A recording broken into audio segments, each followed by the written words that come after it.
this is BioPhoenix here, and welcome back to another episode of Gaming Encyclopedia Phoenix Edition, a series that outlines long-running franchises of video games.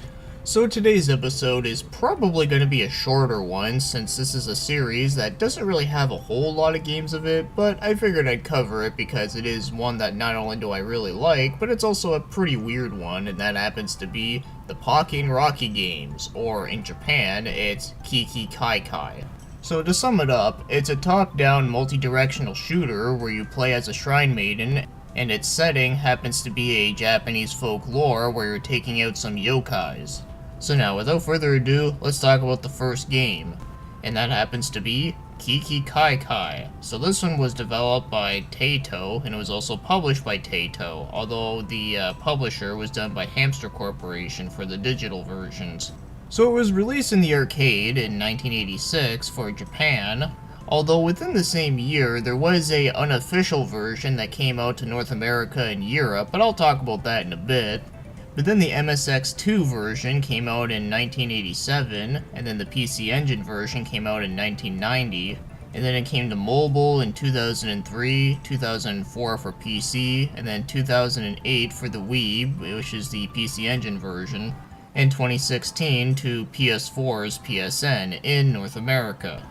And the programmer happens to be Kazumoto Ishida and Daisuke Sasuke. And as for the online review scores, it seems to be all over the place. So you got one that did really good, and then you got one that was kind of mediocre, and then you got two that were just below average. So for the first game in the Kiki Kai Kai series, it's nothing too crazy. It is exactly what you would suspect, just going around in multiple directions and shooting at ghosts. The only version of this that I played was the PC Engine version, and yeah, it's not bad. Now, like I said about the arcade version having an unofficial version that was released in North America and Europe, well, it was actually a bootleg copy, and it was called Night Boy. Yeah, I don't know where they got the name from, considering the character you're using is definitely not a knight, nor a boy, so I don't know where they got that from, but then again, bootleggers have never really made the most sense ever. So yes, it did exist outside of Japan, but it had a different name, and it was not licensed by Taito.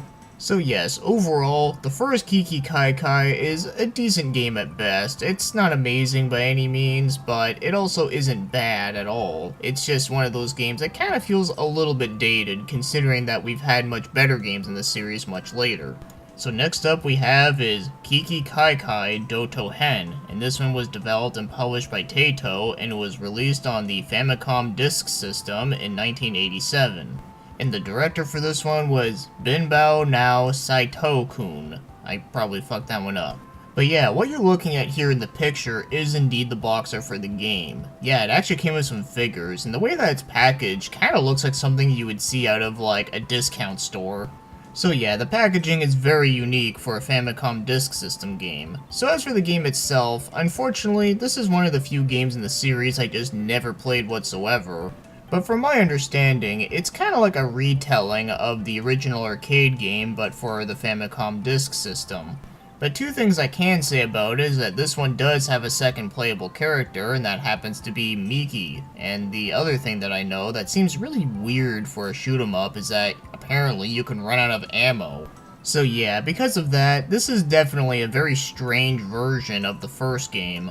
So now let's get moving on to the third game, and this is where shit gets really good, and that happens to be Pocky and Rocky. But the translated Japanese title happens to be Kiki Kai Kai, The Riddle of the Black Mantle.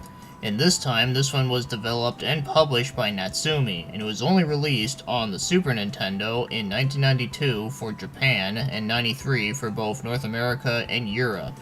And the producer this time is Yoshihino Hattori, and the programmer was Kazuhiko Ishihara. And as for the online review score, it seems like this one was mostly very positive, though it did get one negative one, but for the most part though, it is a very positive reviewed game. So obviously, because this game is called Pocky and Rocky, you control Pocky, and you can also play as Rocky, who happens to be a giant tanuki. So it still plays exactly like the other two, but this one definitely got some big upgrades. So for one, you got hearts this time because in the original game, you died in one hit. Also, you get a melee weapon in this game, and not only can you use it to kill enemies, but also you can deflect projectiles. And you also get special bombs, which blow up everything on the screen, and you can also do a dash move, and if you're playing cooperatively, you can actually pick each other up and throw each other. Now, if you are going to be playing this game cooperatively, I will give you one tip, is that if you are playing with two players, one player should only get the purple power-ups, while the other one gets the red power-ups, because if you try and mix and match the two, it's just not going to work out as well, and your attacks are just not going to be as powerful. But yes, this was the first game I ever heard about in the series, and well, it's definitely one of my many favorite shoot-'em-ups. It's a really fun game that is very challenging, but very rewarding, and I also love the art style, and the game's OST is pretty damn good as well. So this is one that I can definitely recommend. So as for the next one, we got Pocky and Rocky 2, although in Japan it's called Kiki Kai Kai The Rescue. So as again, it was developed and published by Natsumi, although in Europe it was published by Ocean, and it was released only on the Super Nintendo in the year 1994 for both Japan and North America, and Europe got it in 1995. And later on, in 1998, it was available on the Nintendo Power cartridge, not to be confused with the Nintendo Power magazines. And as for the online review scores, it seems like this one was generally more positive, like there is no negative ones whatsoever. So as for a typical sequel, it plays just like the first game, but it does have some differences. So when you select one character, you actually do automatically get a partner. It can either be many different characters. So the characters, other than Pocky and Rocky, are Bomber Bob, Little Ninja, Tenji, Scarecrow, Digger, and Autobot. Of course, you gotta unlock the other ones later on as you progress through the game. So all these characters do have their many different styles and way how they attack, so it's pretty awesome that this one has more diversity with different characters. Also, the graphics this time are much nicer looking and look more crisp. So as awesome as this may sound, unfortunately there is one downside to this one that I don't like as much, though it's just a minor thing though. So this game is much harder, but the reason why it's much harder though, I feel, is just the way how they did the life in this one. So in the first game you had hearts, in this one you have armor pieces, kinda like in Ghosts and Goblins, where if you get hit a certain amount of times, no matter what, you die.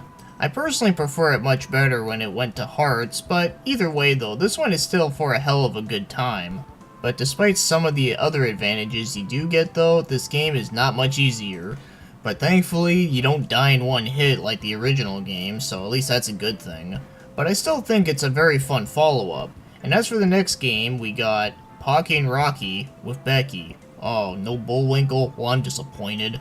And the Japanese name is Kiki Kai Kai Advance. So this one was developed by Altron, and it was published by Taito in Japan and Natsumi in North America.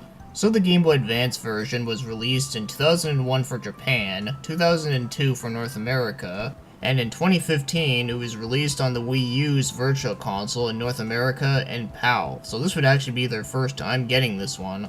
And as for the online review scores, it seems like this one was also kind of all over the place. So you got one that was good, one that was mediocre, and two that were not only below average, but one that was pretty bad. Well, personally, I definitely don't think it's that bad. I actually think this one is pretty decent, but definitely not as good as the Super Nintendo ones. So this one is kind of like another reimagine of the original arcade game. So obviously you get Pocky, and Miki was renamed to Becky, and they threw in Rocky for good measure.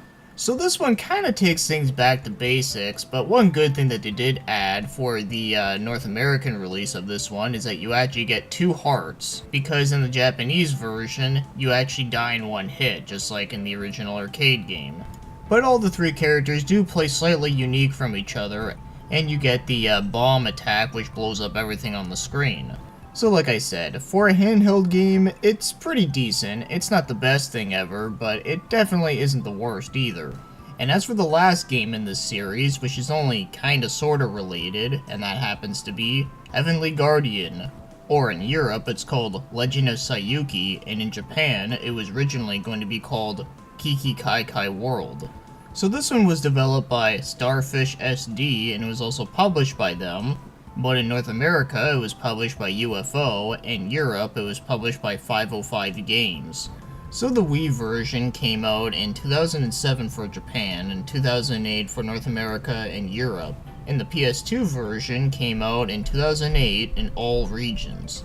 And in 2013, it was available on PS3's PSN in Japan and North America.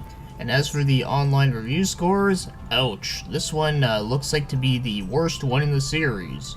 So before I talk about the game, of course I have to mention why this game is only kinda sorta related. So the game started out in development as Kiki Kai Kai World, but the company Starfish didn't have the rights to make a Kiki Kai Kai game since it was developed by Taito originally, and since Taito was purchased by Square Enix, they thought they could actually make a game out of it, but they ended up getting shot down. But instead of throwing out the project entirely and restarting over, they instead changed the character sprites and the name of the game, and well, that's how it came to be. So more or less, this is kinda like a spiritual successor if you think about it. So the game's mechanics are very self-explanatory and pretty much are exactly what I explained before with some of the older games. Now as for the people that are saying that this is like a really bad game, I gotta be honest, I actually think this is a pretty solid game for the most part. Now yes, I still don't think it's as good as the two Super Nintendo games, but I do think it is better than the Game Boy Advance one and the original one. And personally, the only problems I see with this game is that the controls do feel a little bit slippery, and also the game is pretty damn hard. But thankfully you do get a fair amount of hit points, and whenever you do die, you actually do get checkpoints, and some levels can feel a little bit long, so it is kind of good that you do have checkpoints. So I'd say it is kind of fair. But the graphics for this one, yeah, I don't know what to think. It kind of looks almost like a mobile game almost. It's really weird looking and kind of hard to explain, but that's the easiest way I can say it. But yeah, I feel like this is one of those games that came out at the wrong time. I have a feeling if this was released like on this generation with like PS4, Xbox One, and the Switch, and it was released as like a lower budget indie title or something, I think it would have fared a lot better.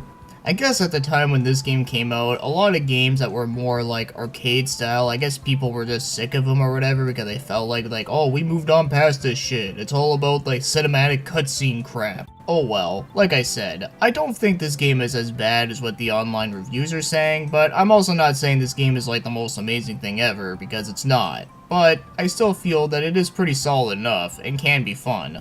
Insofar as the ending of 2018, that is all the games in the Kiki Kai Kai series, or Pocky and Rocky series, or whatever you want to call it. And I really don't think there's any major, like, bad game in the series. I mean, yeah, some of the other ones are a little bit flawed, and of course, the original game is a little bit dated, mostly because the Super Nintendo ones are just way better.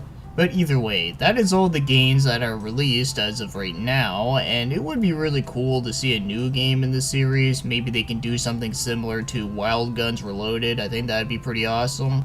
But that's just wishful thinking. But with that being said, guys, that'll be the end of this episode on Gamers Encyclopedia Phoenix Edition, and I'll see you guys another day. So thanks for watching, commenting, and have yourselves a great day.